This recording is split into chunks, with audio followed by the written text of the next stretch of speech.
faire de la place aux femmes dans les entreprises. C'est un sujet qui est au cœur de l'actualité. Vous l'aurez compris, on va parler aujourd'hui de diversité parce que les femmes, c'est un sujet de diversité. On en parle avec Pascale Hardy à Margil. Bonjour Pascale. Bonjour. Comment allez-vous ? Très bien, merci. Fondatrice de l'agence Yes We Are. Vous vous définissez comme une agence de conseil et de communication sur ces sujets de diversité. On n'arrive pas par hasard à créer son entreprise parce que vous êtes une entrepreneuse. Vous avez eu un parcours entrepreneurial. Vous êtes passé par des grandes entreprises. Qu'est-ce qui fait qu'on renverse la table et qu'on crée son entreprise sur ces sujets ? Qu'est-ce qui s'est passé ? Alors en fait au départ, moi depuis toujours j'ai rêvé de monter ma structure, ça fait très très longtemps et j'ai d'ailleurs toujours choisi dans les grandes entreprises dans lesquelles j'ai travaillé des postes plutôt intrapreneuriaux, ce qui explique qu'aujourd'hui... Vous développiez à l'intérieur ? Absolument, alors c'était soit par des lancements d'entreprises, soit des lancements de produits, soit des restructurations, voilà. Et donc... J'ai toujours rêvé de faire ça pendant ces 17 ans de salariat. Et il y a 3 ans, je me suis lancée. J'ai monté ma structure.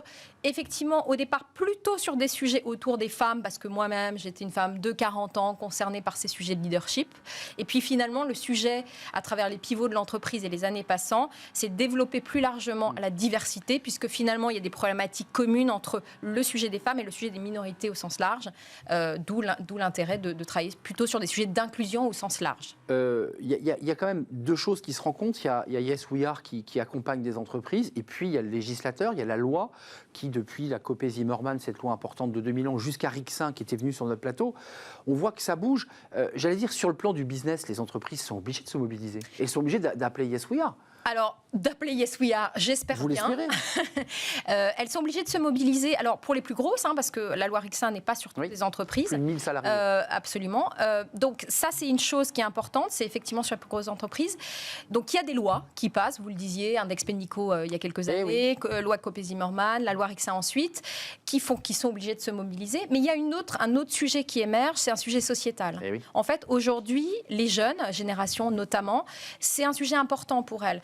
Un des choix massifs dans la recherche d'emploi, un des choix massifs d'une entreprise versus une autre, c'est une entreprise inclusive ou en tout cas une entreprise engagée. Il y a des sondages qui sont sortis, 3/4 des jeunes en recherche d'emploi vont plutôt aller vers des entreprises qui s'engagent notamment sur les sujets de diversité versus d'autres. Donc c'est intéressant de voir qu'au-delà des lois, c'est un sujet émergent, sociétal, qui est poussé par les individus. C'est ce que vous disent vos clients.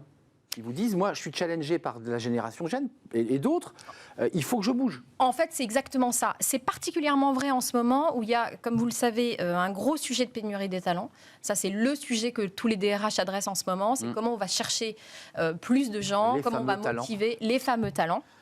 Et donc, c'est particulièrement vrai aujourd'hui où il faut aller motiver, donner envie de venir et recruter plus. Et puis, je dirais qu'il y a un sujet qui vous porte aussi à travers votre activité autour de la diversité et des femmes. C'est des sondages, des études qui montrent que le sentiment d'appartenance est plus fort quand on est dans une entreprise qui pratique cette diversité. Puis, il y a aussi l'idée de la productivité, de l'amélioration de la productivité. Parce que qu'est-ce que ça produit finalement ? En fait, c'est... Pareil, depuis 10 ans, il y a plein d'études qui sortent sur le sujet. Aujourd'hui, la diversité, c'est un levier de performance, clairement. C'est un levier d'attractivité, mais c'est aussi un levier de performance. Il y a une étude très intéressante de Deloitte qui est sortie il y a 1 an et demi qui dit qu'une entreprise inclusive, c'est 30% de chiffre d'affaires de plus qu'une entreprise qui ne travaille pas ces sujets de diversité. Donc, c'est un fait, c'est une réalité. Et pourquoi ? Tout simplement pour une raison simple.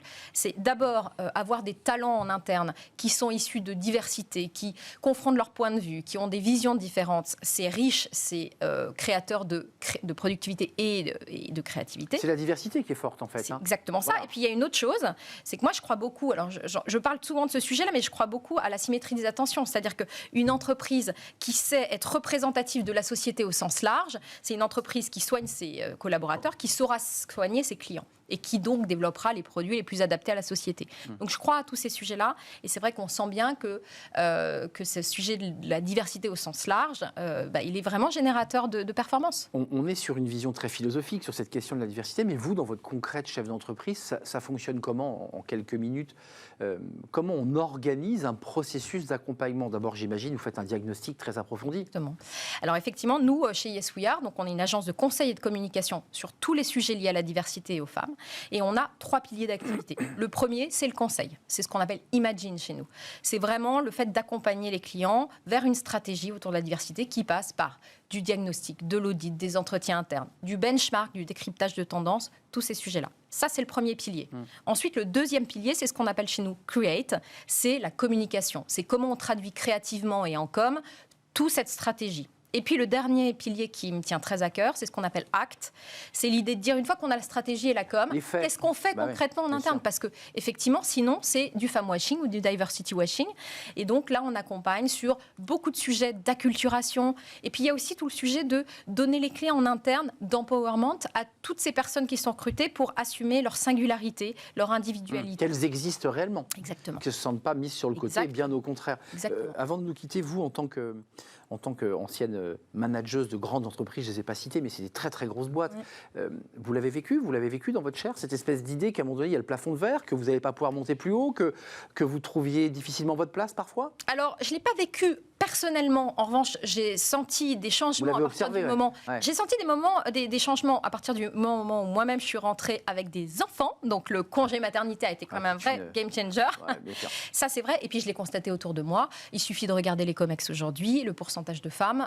Ça s'améliorera avec la loi Rixin. Ça s'améliorera, mais ça prendra du temps. C'est ce que je dis toujours à nos clients. C'est de la transformation. C'est important de l'avoir en tête. C'est de la transformation. Donc, c'est du temps, c'est des ressources humaines, c'est des ressources en temps et en financier. Donc, c'est important d'avoir une stratégie long terme. Merci Pascale Hardy-Amargil, entrepreneuse audacieuse, puisque vous savez que c'est le punchline de Bismart, fondatrice de l'agence Yes We Are. Si vous voulez travailler, avancer sur ces questions de diversité, eh bien c'est vers Yes We Are qu'il faut se tourner. Merci d'être venu sur de m'avoir reçu. Notre plateau. On se tourne vers le droit. Le droit, c'est important puisqu'on parlait du législateur. C'est notre rubrique Smart et Réglo. Et là, on parle d'un sujet qui est souvent très épineux, les fameux contrats courts. Ils coûtent plus cher. On va en parler tout de suite avec une avocate dans notre rubrique.